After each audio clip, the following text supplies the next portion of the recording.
Muy buenas noches, muy buenas tardes a todos. Dios ha sido bueno con nosotros, poniendo nuestra salud y también permitiéndonos llegar hasta este lugar. Entendemos de las dificultades que están atravesando con la falta de combustible, con algún problema en las rutas.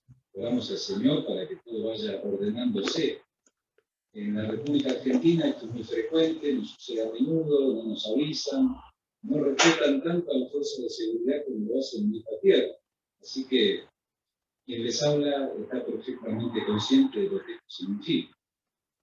Para el día de hoy, entonces, para esta sección hemos pensado en reflexionar juntos sobre la provisión de Dios. Y como hemos titulado, la provisión de Dios es completa.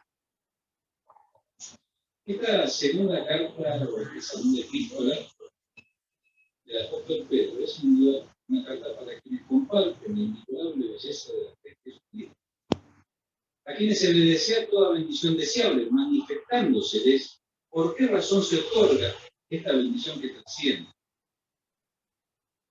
Partícipes necesarios de la naturaleza divina. Se espera de los creyentes acciones concretas que deben reiterarse sin interrupción hasta que se instalen como hábitos. La presencia creciente de estas virtudes consolidarán el progreso. Así que sobre todas estas cosas estaremos hablando en un instante. El hermano me ha ayudado leyendo la porción que estamos desarrollando, así que como lo haremos, iremos mencionando cada uno de los textos. Algunas cosas que tenemos que contar con respecto a las diferencias que existen entre la primera carta y la segunda. La primera no suscitó ningún interrogante, ninguna resistencia, fue aceptada por la primera iglesia. Segunda de Pedro demoró un poquito más de tiempo, es decir, que su inclusión en el canon fue tardía.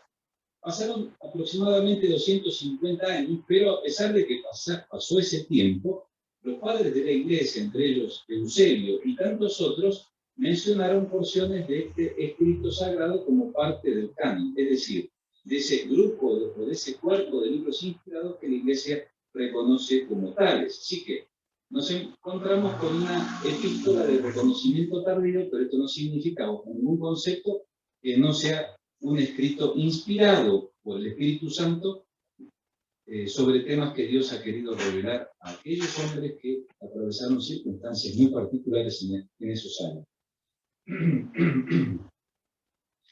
Simón Pedro, dice el verso 1, siervo y apóstol de Jesucristo, a los que habéis alcanzado por la justicia de nuestro Dios, y salvo de una fe igualmente preciosa que la nuestra. Allí en el inicio, algunos críticos hacen alusión al hecho de que se presenta de manera distinta que en la primera epístola. En esta se presenta como Simón Pedro, en la anterior como Pedro apóstol. Mire, lejos de ser esto contradictorio o un elemento que produzca alguna inquietud, tiene que ver con la libertad de un hombre que no necesitaba credenciales para poder colocarse o ponerse a escribir con el Espíritu Santo, lo guiaba a ello. Así que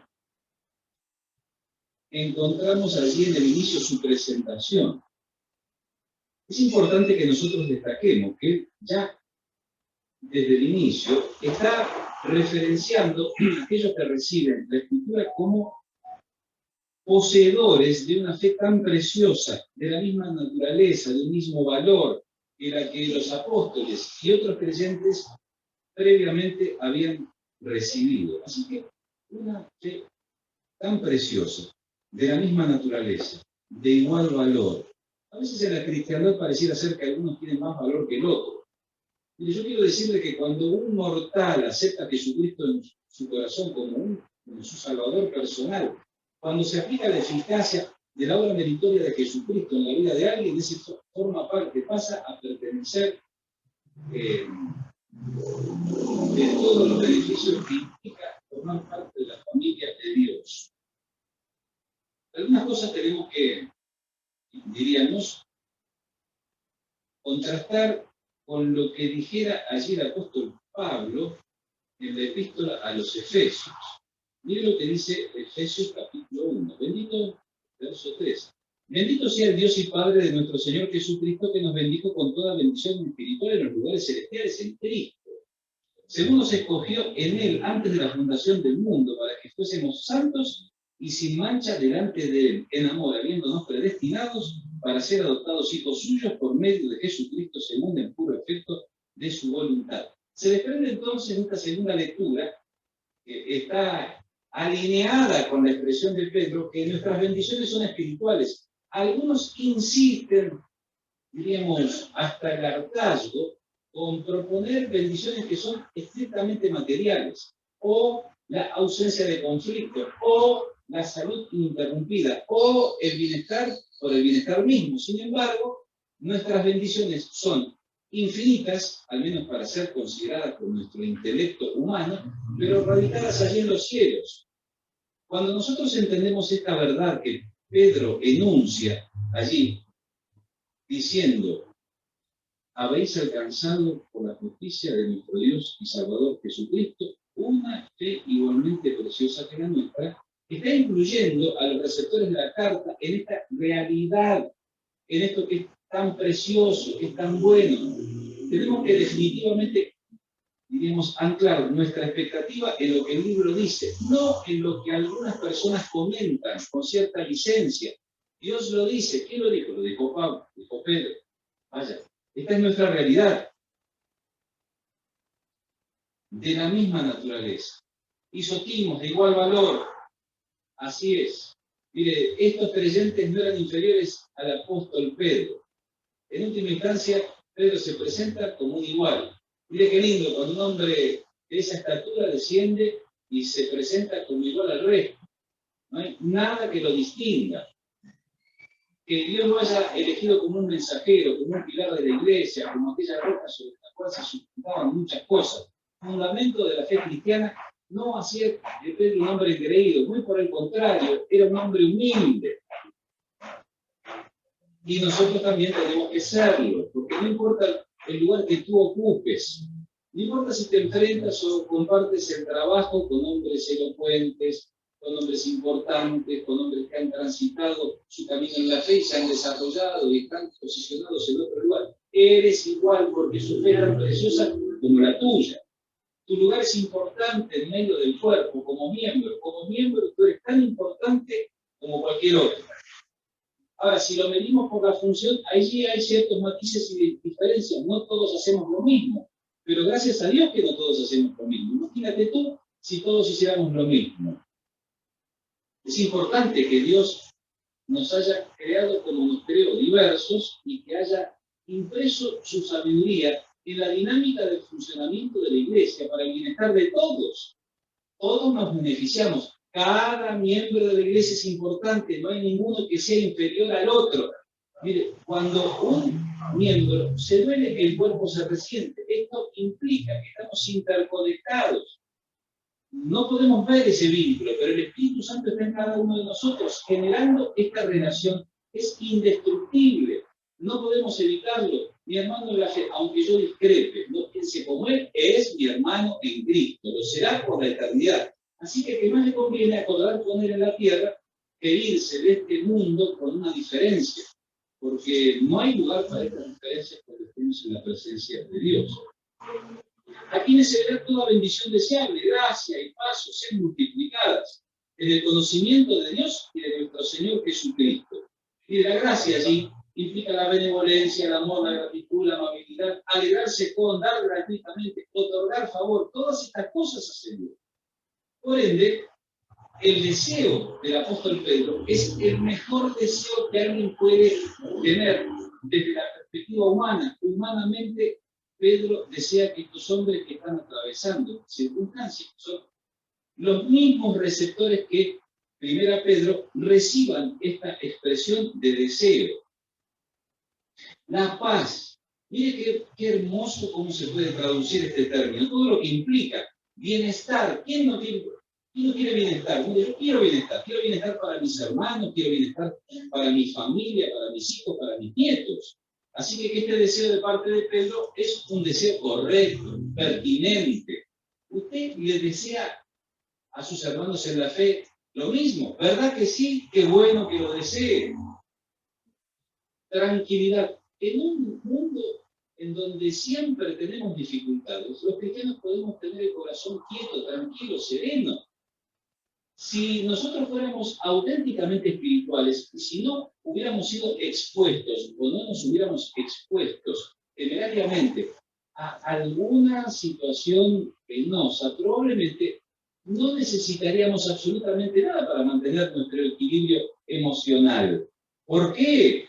Porque tendríamos paz en el alma, paz en el corazón, libre de preocupaciones. Entiéndase que no significa esto que usted anda por la vida desentendiéndose de aquellas cosas que usted tiene que hacer. No, usted las hace. Pero mire, la preocupación auténtica se puede prostituir y transformarse en algo que le hace daño. Usted está permanentemente pensando en algo. Pero los cristianos nos abocamos a la solución de los problemas de nuestra vida y de la vida de nuestros semejantes, pero no cargamos nuestra persona con demasiada ansiedad. Por eso ocurren los trastornos de ansiedad. Por eso los psicólogos y los psiquiatras ganan tanto dinero. ¿Por qué? Porque no logramos depositar nuestra confianza. No echamos nuestra carga sobre la persona de Jesucristo, que nos ha dicho que Él puede llevarla porque es liviana y ligera. Dice que sean multiplicadas, que abunden, que se incrementen, que crezcan y que se expandan. ¡Qué bueno! Mire, el deseo de este hombre de Dios. Me encanta que los creyentes deseen cosas buenas para el resto de sus hermanos y que lo hagan con sinceridad y que deben plegarias al cielo para que su deseo es un deseo de pronto que surge de un ser sencillo, lleno de defectos, carente de poder, se transforma en una realidad porque Dios tiene todo lo que nosotros no poseemos. Dice en el conocimiento de Dios. En el reconocimiento, es algo que pasa aquí dentro. Somos el pueblo de un libro, tenemos la urgente necesidad de reconciliarnos con todo aquello que nos permita tener una interacción cotidiana con el libro y estudiar y preguntar aquellas cosas que son difíciles. ¿Para qué? Para que nuestra relación crezca. No se trata tan solo de intelectualizar la Biblia, se trata de adquirir el saber, la información necesaria para saber cómo actuar con Dios, para que nosotros podamos agradarle. Las esposas y los esposos saben de qué yo hablo, porque muchas veces en el tiempo de noviazgo, en ese conocimiento recíproco, van descubriendo de qué manera generar placer en el otro. Mire, los varones disfrutamos de la buena comida, ¿no? Y cuando la novia o la madre o la esposa hace algo rico, el varón disfruta. Se ocupan en descubrir cuáles son aquellas cosas que generan reflexión. Los varones en ese tiempo y en el tiempo posterior están tratando de dilucidar de qué manera comportarse, qué palabras utilizar, qué palabras no usar, las cosas que le gustan. ¿Para qué? Para que también las cosas sientan satisfacción en los vínculos, digamos, interpersonales. Pero Dios es una persona, tenemos que relacionarnos. Y al relacionarnos tenemos que saber aquellas cosas que le agradan y aquellas que le disgustan. Por eso es indispensable que nosotros crezcamos en este conocimiento. Pedro les desea toda bendición deseada. No tiene muy en claro a la distancia escribiendo la epístola cuál es la especial y particular necesidad de cada quien, pero en términos generales está abordando cada uno de los temas de la vida, cada uno. Manifestándoseles por qué razón se otorga esta bendición que recibe. Como todas las cosas que pertenecen a la vida y a la piedad nos han sido dadas por su divino poder mediante el conocimiento de aquel que nos llamó por su gloria y excelencia. Todo lo que pertenece a la vida y a la piedad, Dios nos lo ha concedido. No lo hemos alcanzado por mérito propio. Mire, nosotros no podríamos tener fe si Dios no hubiera estimulado esto en nuestra vida. Siendo hijos e hijas de Dios, no podríamos crecer, extender el músculo, desarrollar la fe, si el Espíritu Santo no estuviera auxiliándonos. Las cosas de Dios en nuestra vida son el resultado entonces de intervención divina. ¿Vale? Agradecidos nosotros debemos estar. Mire la palabra todas allí. cada una de las cosas o toda clase de ellas. ¿Cuáles son las cosas que pertenecen? Bueno, hay una enorme cantidad de cosas que pertenecen a la vida y a la piedad. Usted puede centrarse en las cosas que pertenecen a la vida, su desarrollo, su alimentación, adquirir conocimientos, desarrollar habilidades, vincularse con personas, formar una familia, tener hijos, educarlos, pertenecen a la vida y a la piedad. Ser bondadosos, honrados, honestos, llenos de virtud. De estas cosas, allí Pedro está hablando. Estas cosas nos han sido dadas por su poder, por la potencia que él tiene, por su capacidad. La capacidad de Dios para proveer es infinita. Es infinita. Esto hay que colocarlo en la mente, pero nuestras bendiciones son espirituales, así que lo material finito que a veces recibimos o dejamos de recibir, forma parte del propósito que él tiene. Tenemos que darle gracias cuando tenemos mucho y tenemos que darle gracias cuando no tenemos. Aprendemos mucho mejor cuando no tenemos, porque valoramos. Aprendemos cuando perdemos cosas, más que cuando las recibimos. Más bienaventurada cosa darte a recibir. Mire, cuando usted retira eso que le molesta para colocar la mano en el bolsillo, para invertir en algo que no es para usted, sino que es para la gloria de Dios y para su gracia y para su honra, allí usted siente una sensación de bienestar, se siente a gusto. No porque alguien se aprovecha de su dinero, a los tales hay que sacarle la máscara. Nadie tiene derecho de aprovecharse de su esfuerzo, pero cuando el Espíritu Santo estimula un acto de generosidad en el dar, porque hay un proyecto, porque hay un propósito, porque hay alguna necesidad, usted se entrega en el acto de dar y siente gozo. ¿En qué medida? Incalculable. Se siente satisfecho porque está haciendo algo para Dios. No se lo da a una persona, se lo está dando a Dios mismo. Y qué satisfactorio es, además, cuando usted logra observar que ese dinero que se da se administra correctamente.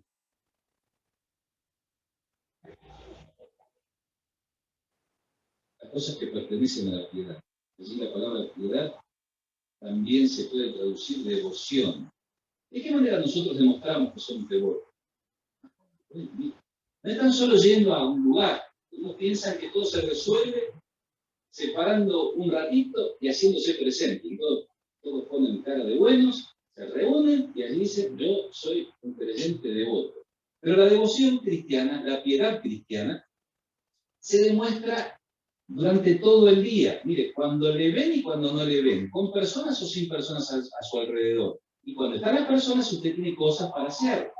Ser gentil. Usted sabe que en mi tierra los hombres han dejado de ser gentiles y las mujeres han dejado de ser femeninas, ahora son agresivas, maltratan a medio mundo, no a la totalidad, digo. Hay una tendencia universal para que esto suceda de esta forma.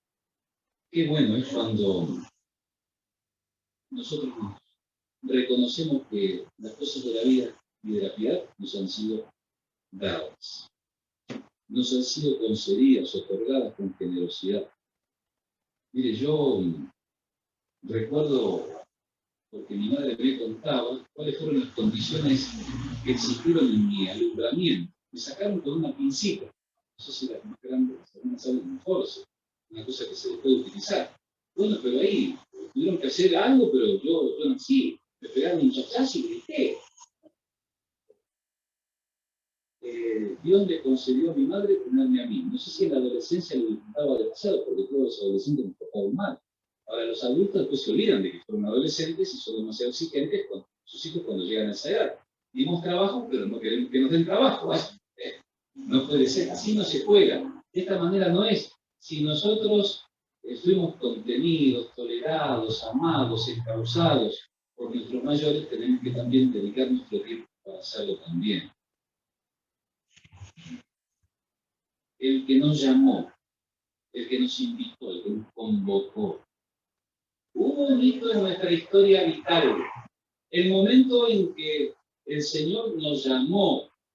Yo recuerdo el momento en el que el Señor me llamó, cuando yo estaba lejos, y se produjo el arrepentimiento, la conversión, esto que ningún ser humano puede producir en el interior de otro, esto que es un milagro de Dios.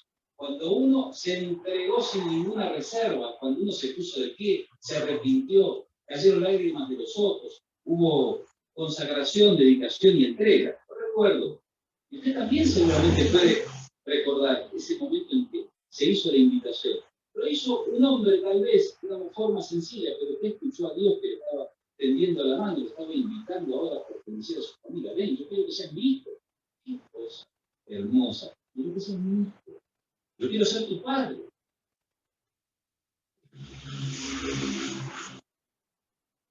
Y fue por su gloria y por su excelencia. Y la palabra excelencia se queda corta, obra maravillosa. Dios es mucho más que la expresión maravillosa que es, digamos, el vehículo que nosotros utilizamos en nuestro lenguaje para decir, para referirnos a algo que está más allá de la comprensión. Dios excede esta expresión. Tendríamos que inventar palabras. Pablo inventaba a veces palabras cuando se encontraba en situaciones así que quería describir algo que era sorprendente, sobrenatural, que iba más allá del conocimiento de los seres humanos. Bueno, Dios es así. Y es nuestro papá. Y nos ama. Él nos quiere, pero también a veces nos corrige. Qué bueno que estos hombres que estaban allí en lo que hoy es Turquía, a quien Pedro le remite esta segunda epístola, recibieran esto como un mensaje esperanzador.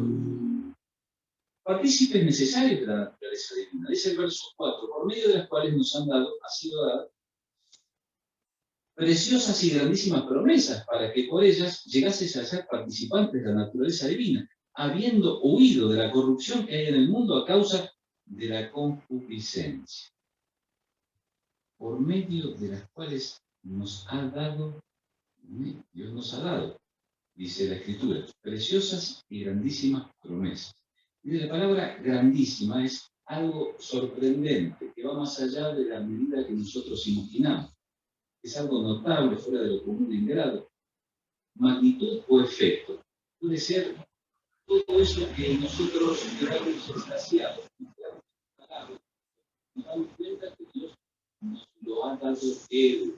Puede ser que haya preservado su salud o que la haya restablecido. Puede ser que haya un milagro y cuando usted no podía tener familia, Dios le concedió la oportunidad de transformarse en papá o en mamá. Puede ser que usted no pueda o tenga edad y Dios lo vincula con un niño para que usted lo adopte y le cuide. Experiencia que ha llenado mi corazón cuando he visto a personas que, por servir a Dios, hacer un trabajo para Él, se han llevado trabajo a casa, se han llevado un hijo que no es propio, que no es biológico. ¿Para qué? Para entrenarlo y ayudarle durante un periodo de tiempo.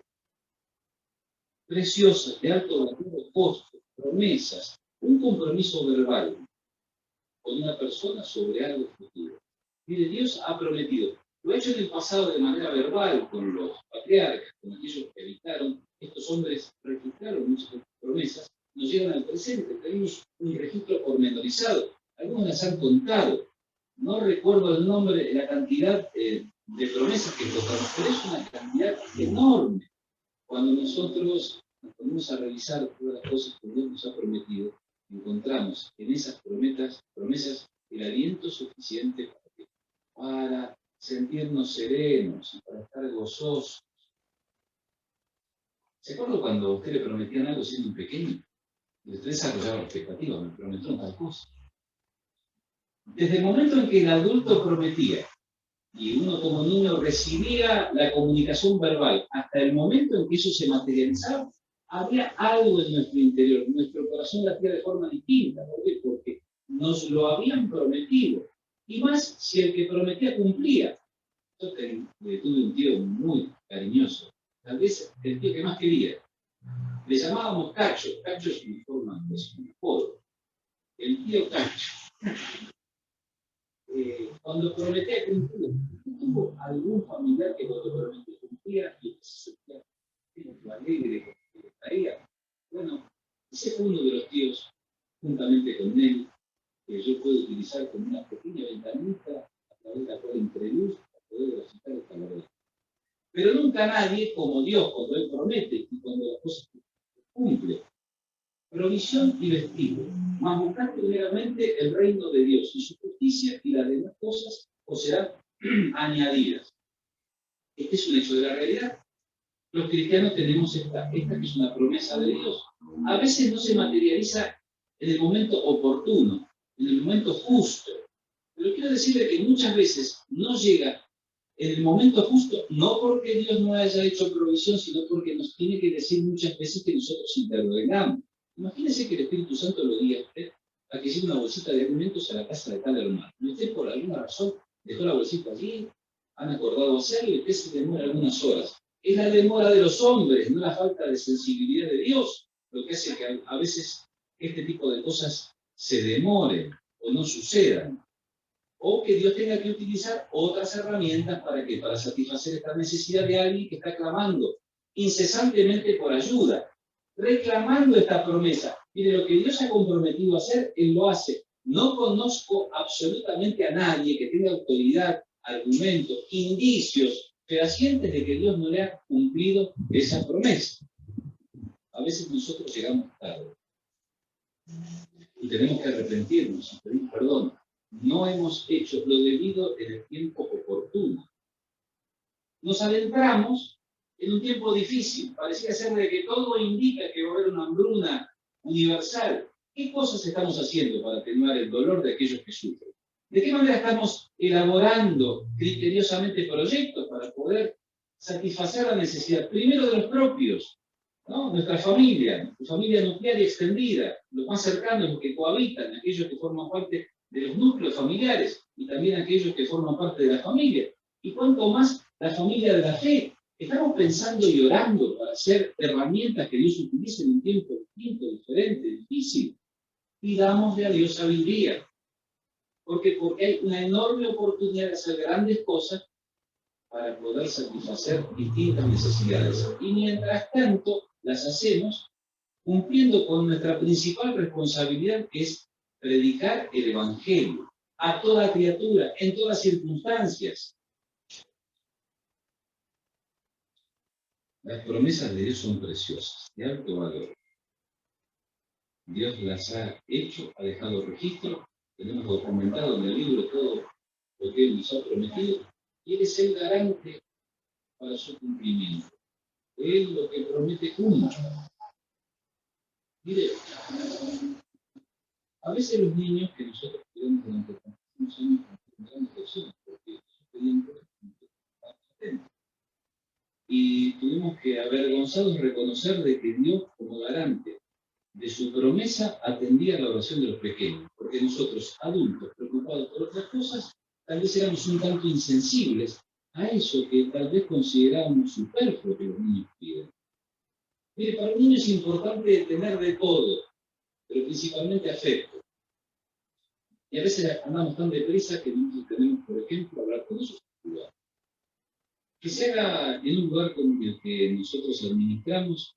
Bueno, nosotros tal vez nos escudamos en el recurso o en la excusa de que no son nuestros hijos biológicos, pero ¿cuántos hijos no reciben la atención necesaria de parte de sus padres? Los padres no se detienen el tiempo suficiente para estar con ellos, no les tienen para escuchar, para interactuar, para escuchar sus inquietudes, para ir comunicándoles lo que tiene que ver con la vida. Nuestro Padre de los cielos que ha prometido, se ha comprometido a hacer aquellas cosas que prometió, y eso es un hecho de la realidad. Dice además este texto que podemos llegar a ser participantes, en efecto lo somos, llegar a existir como participantes, socios, compañeros de la naturaleza divina. Es decir, que compartimos la naturaleza. Mire, si usted quiere, podríamos utilizar la palabra dioses con minúsculas, o pequeños príncipes de segundo orden, o servidores ilustres, pequeñitos, indignos, incapaces. Pero tenemos esto es que nos ha conferido Dios. Se lo traigo como un ejemplo de la actividad que tuvimos con mi esposa. Usted sabe que a veces los matrimonios adoptaban pequeños, y usted miraba al pequeño y se parecía a la familia no biológica. Algo pasa cuando usted forma parte de una familia no biológica siendo muy pequeño. No podemos definir qué es lo que sucede. Tal vez la gestualidad, la forma de hablar, la forma de comportarse, la forma de vestir.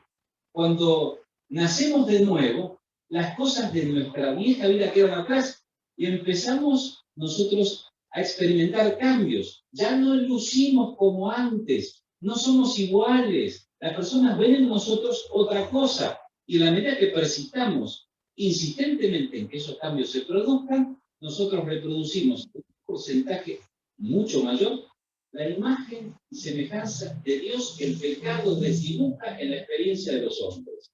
Qué cosa buena, que la gente pueda ver en nosotros algo que viene del cielo.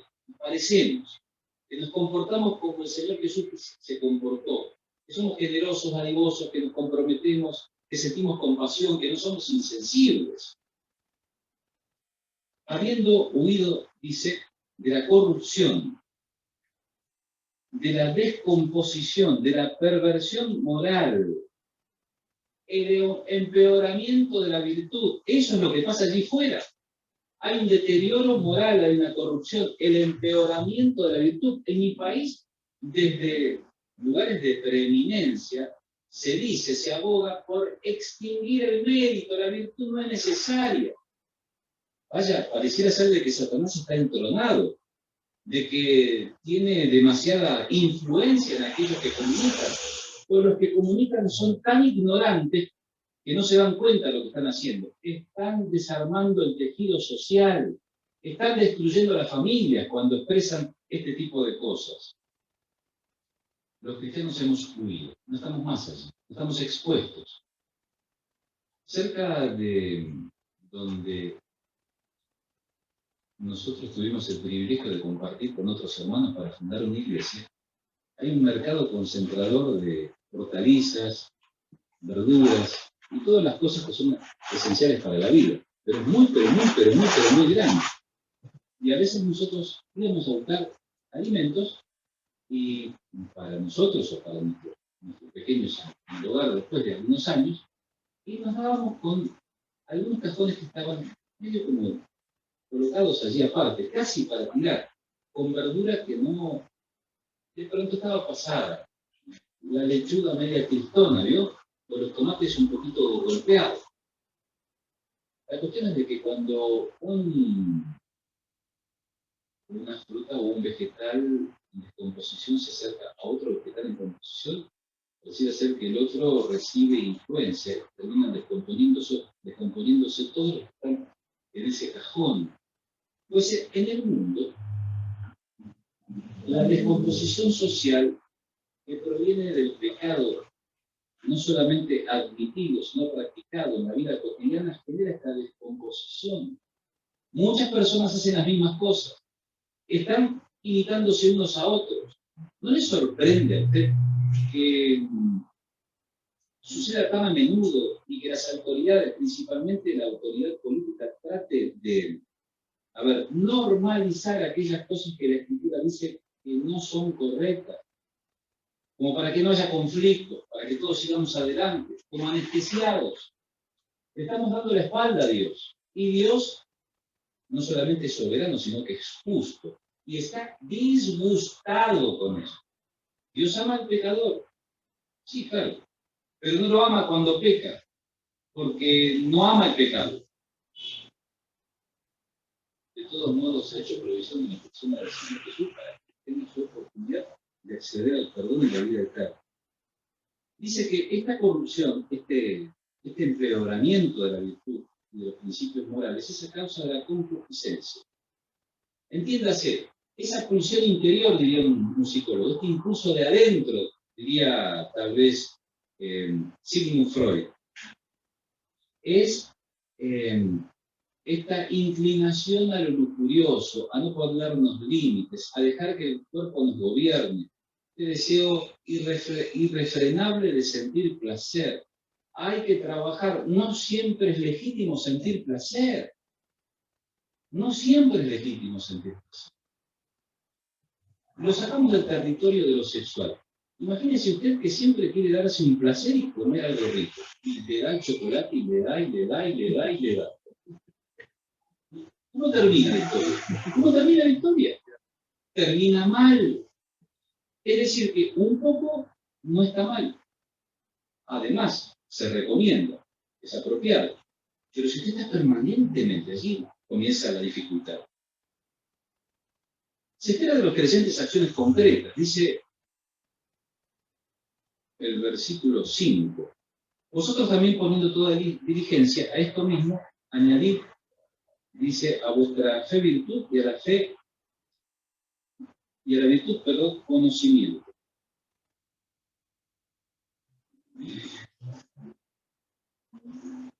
Mire, ahí cuando dice poniendo, nos da un indicio preciso de que tenemos cosas que podemos hacer nosotros, que Dios no va a hacer todo por nosotros. Es decir, hay una cuota de responsabilidad. Tenemos algo que nosotros tenemos que hacer, y ese algo que nosotros tenemos que hacerlo. Es como una escalera ascendente. Tenemos que ir paso a paso, peldaño a peldaño, con todo lo que implica desarrollar esa actividad o hacer ese esfuerzo. La palabra toda allí constituye toda la cantidad o la extensión, es decir, poniendo toda la diligencia. La diligencia es entusiasmo. Miren lo que dice allí, emocionado fervor por hacer algo o lograr algún fin. Mire, yo he visto a las hermanas de este lugar y a los hermanos también en muchas actitudes de servicio en donde demostraron inequívocamente que tenían un emocionado fervor para hacer algo o lograr un fin. Emocionado fervor. De esto se trata. No lo pierda, hermano. No lo pierda, hermano. Sosténgalo de todas las formas posibles. Átelo el emocionado fervor para seguir de esta manera. Si usted puede, diríamos, servir a Dios emocionadamente y fervorosamente, vaya, el regocijo es, diríamos, permanente, no se interrumpe. Y dice, en ese emocionado fervor, usted tiene que añadir. La palabra que se traduce añadir nos hace pensar en cómo funcionaba un director de un coro en la antigüedad. No solamente era el que convocaba las voces, creo que los coros se componen por distintas voces. Abro un paréntesis. Cuando recién me convertí, estaban buscando una actividad que yo pudiera hacer. Entonces, una de las actividades posibles era cantar en el coro. Yo no sé cantar. Entonces me probaron como tenor, no. Creo que era segunda voz tampoco, contralto, sí. Y me pusieron bajo. Y los bajos sería siempre usted canta grave. Y después que me probaron, dijeron, no, vos vas a cantar bajo. Pero la instrucción cuando lo hicimos en público, dice, vos seguía a esto, cantá bajito y que no se note.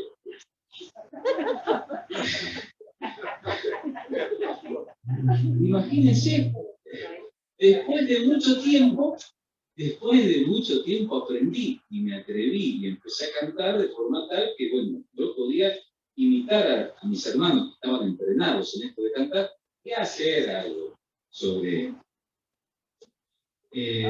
hay que tener en claro, un director de un coro en la antigüedad se ocupaba no tan solo de distribuir las voces y de enseñar qué puede ser en las notas, tenía que proveer para las necesidades de aquellos que estaban enrolados en esta actividad que era importante. Así que tenemos que añadir, tenemos que proveer algo útil y necesario a alguien. Esa es la idea del director del coro. En el caso nuestro, tenemos que importar, tenemos que hacer cosas concretas, hay cosas que tienen que verse en nuestra vida.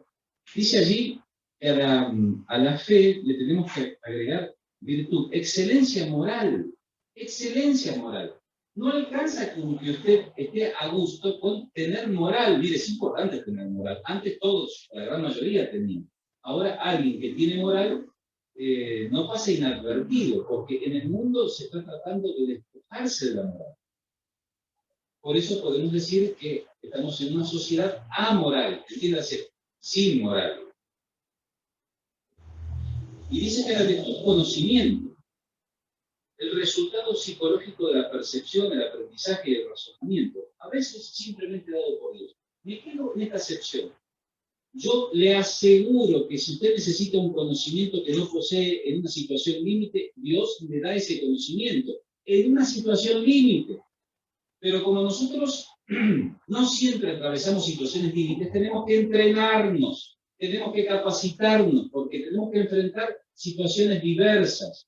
Por eso es muy bueno que los mayores le insistan a los más jóvenes en que se entrenen, que incorporen conocimientos para que los puedan aplicar. No solamente conocimientos que tengan que ver con alguna profesión para ganarse la vida, principalmente en este tiempo conocimiento bíblico, que le permita acrecentar su discernimiento, que puedan comprender cómo piensa Dios. Y si hay alguno o alguna más avanzado, que incorporen conocimientos teológicos, el saber profundo de cómo es Dios. Mire, eso requiere mucho trabajo, muchas horas sentado en una silla leyendo, introduciéndose en cosas que son difíciles de entender, en donde usted se da cuenta y agradece a Dios por hombres que vivieron en el pasado, que hicieron este trabajo.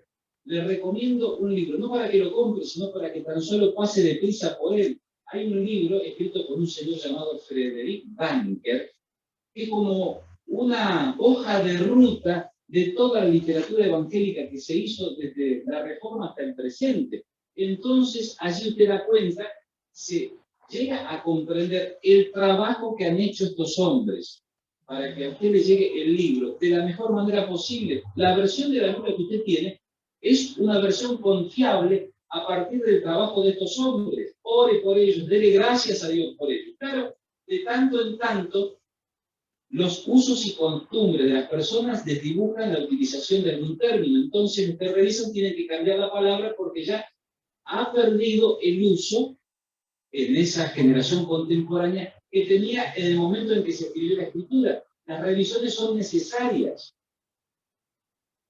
Hay que incorporar conocimiento. A veces Dios nos da algo que nosotros no poseíamos. Trabajando o desarrollando mi competencia como jefe de área en Metrovías, la empresa que estaba administrando a subterráneos de Buenos Aires en aquellos años, me trajeron una dificultad que yo, por mi jerarquía, tenía que resolver. Tenía ayuda de los profesionales, yo no lo era, y no me quisieron ayudar. ¿Por qué? Porque alguna razón no quisieron. Creo que a veces pasa en los trabajos. Queremos que se exponga que eres un ignorante. Y si yo era creyente, y según la mirada de ellos me la creía de persona honesta, de persona pura, de persona limpia, me quisieron poner en caja. Así que la única alternativa que tuve fue pedirle a Dios lo que yo no poseía. Empecé a repasar en mi recuerdo, y tuve un profesor en la escuela que era el de la materia que yo tenía que tratar en ese momento. Me dieron un plan de mantenimiento para toda la red de subterráneos de Buenos Aires y todo el ferrocarril Urquiza. Imagínense, cuando yo estaba sentadito en esa clase en donde estaban los saberes, el profesor era muy vivo, muy canchero, no sé cómo le dicen acá, muy piola, muy... ¿Cómo se dice acá? Vivo. Vivo, ahí está, muy vivo. Leía el diario, hablaba de fútbol, los chicos estaban encantados porque no estudiaban y pasaban las horas y las horas. Y yo intuía que eso iba a terminar mal. Todos aprobamos, éramos todos tipos inteligentes. Nadie sabía absolutamente nada de esa materia. Sin embargo, como 20 años después, yo tuve que enfrentar ese vacío de conocimiento. Bueno, ¿era yo responsable? En alguna medida sí, porque yo podría haber agarrado los libros y tratar de informarme por mí mismo. Pero aproveché el tiempo para optimizar el rendimiento en otras materias, lo que hubiera hecho cualquier persona. Así que Dios tuvo que darme la capacidad que no poseía y pude finalmente hacer aquello para lo cual no estaba capacitado, ¿entiende? Pero son circunstancias especiales. No podemos exponernos, no, voy a recibir de lo alto y Dios me va a hacerlo. No, no, no. Hay, como dijo un periodista de una famosa cadena televisiva, hay que gastar la suela de los zapatos, o hay que ponerse detrás de la computadora o los libros más que más las que otras. Estas cosas tienen que reiterarse sin interrupción. Dice, al conocimiento, dominio propio, al dominio propio, paciencia, la paciencia, piedad. Dominio propio, la templanza. El control de los deseos propios y fundamentalmente los sensuales, lo que están relacionados con los sentidos. Mire, los sentidos nos llevan. Y dice, ¿qué? Usted pone la mano así y alguien le hace así, usted enseguida siente algo. ¿Por qué? Porque estamos diseñados para sentir. De la misma manera que cuando los varones observan algo, enseguida. Y si a las mujeres le ponen una canción bonita, romántica, con un ambiente tenue, y las mujeres responden. ¿Por qué? Porque fueron diseñadas de esa manera. Al dominio propio, a la temperancia, a la templanza de los propios deseos, paciencia, la resistencia, la capacidad de resistir las dificultades o el estrés. para que no se dispare, transformándose en ese estrés negativo, malo, que daña nuestra salud.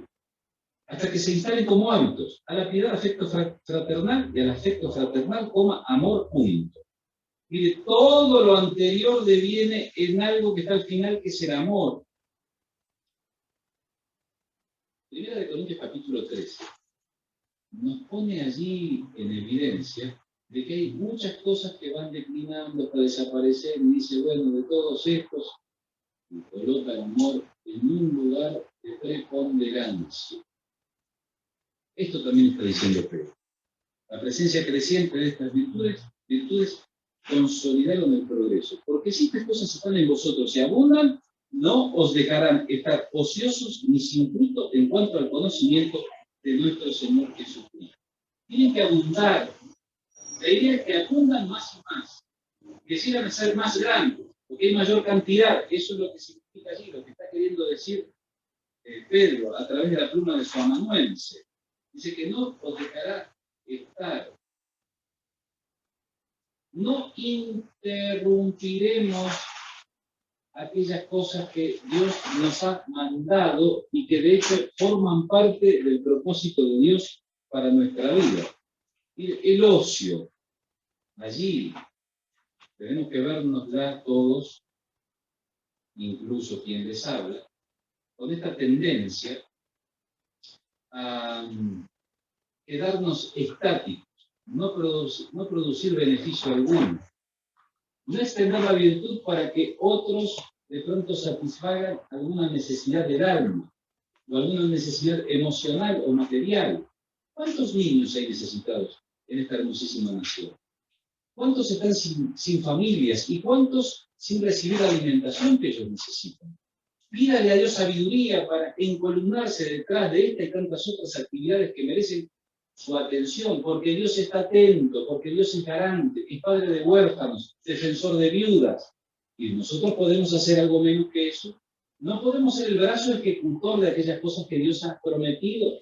Pues tiene que enrolarse en este ejército, tiene que usted sentir en su corazón que usted va a combatir por la fe que una vez ha sido dada a los santos, involucrándose en cada una de estas cosas. Dice, no dejará estar ociosos ni sin fruto, dice, en el conocimiento de nuestro Señor Jesucristo. Entiéndase que ese conocimiento es una palabra que en ese contexto tiene un particular énfasis en la relación. Mire, conocimiento allí implica relación. Que Dios bendiga su palabra.